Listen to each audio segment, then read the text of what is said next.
There are 3 to 4 clinical points and this ulnar nerve. So first we will see the CART test. So what is CART test? CART test is actually a test which is used to check your ulnar nerve is okay or not. So in CART test what happens?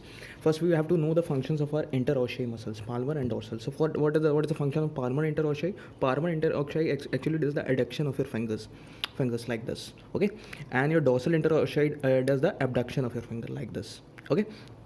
So what happens if a person gives you a card, if he's holding between the fingers like this, if he is able to hold, that is he is able to do the adduction of your fingers like this. So your ulnar nerve is okay and your palmar interossei muscles are okay. The nerve supply to that muscles are okay. If he's not able to hold like this, if you're not able to adduct your fingers, then there is a defection in your ulnar nerve. So this is actually your CART test. Okay, so I will write here CART test. So CART test is ulnar nerve injury test. Okay. Muscles, which muscles? Palmar interossei. For palmar interossei muscle. Adduction. Function is adduction of fingers. Okay. And second test is your book test. So what happens is book test, just consider card as your book. So in book test, we will use the muscle adductor pollicis muscle. So you know that adductor pollicis muscle is supplied by our superficial branch. Okay, superficial branch of ulnar nerve. Okay, so this is this like this. If a person is giving you a book like this, if he is able to adduct the thumb like this flatly, then your ulnar nerve is okay.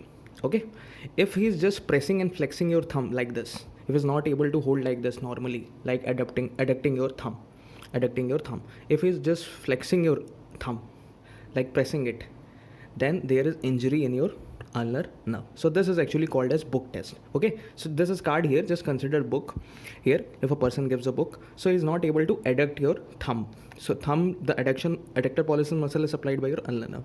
So this is your book test. So book test, what is book test? So book test is actually adductor pollicis muscle, injury to adductor pollicis muscle. So 2 tests we have cleared, we have discussed. Now third is a clinical point which is called as partial claw hand. So what is partial claw hand? In partial claw hand, the person's 2 fingers, that is distal lateral 2 fingers, that is your digiti minimi, and the forefinger. So the person's hand becomes like this if there is ulnar nerve injury. So this is actually called as partial claw hand. If there is ulnar and medial nerve both injury, then the person's fingers become like this. This is called as full claw hand. Okay, like this. This is your full claw hand because of both the nerve injury. If there is only one, then it is your partial claw hand because of your ulnar nerve. So this was a third point. Okay, and it is also called as muscian nerve. Why muscian nerves? Because all the fingers, fine movements like adductions are controlled by your ulnar nerve. So for playing the instruments, these muscles are used and these are supplied by ulnar nerve. So that is why it is also called as muscian nerve. So these are the 4 points which I have discussed here in the clinical lesions or the clinical test for the ulnar nerve. Okay, thank you. So just go through it.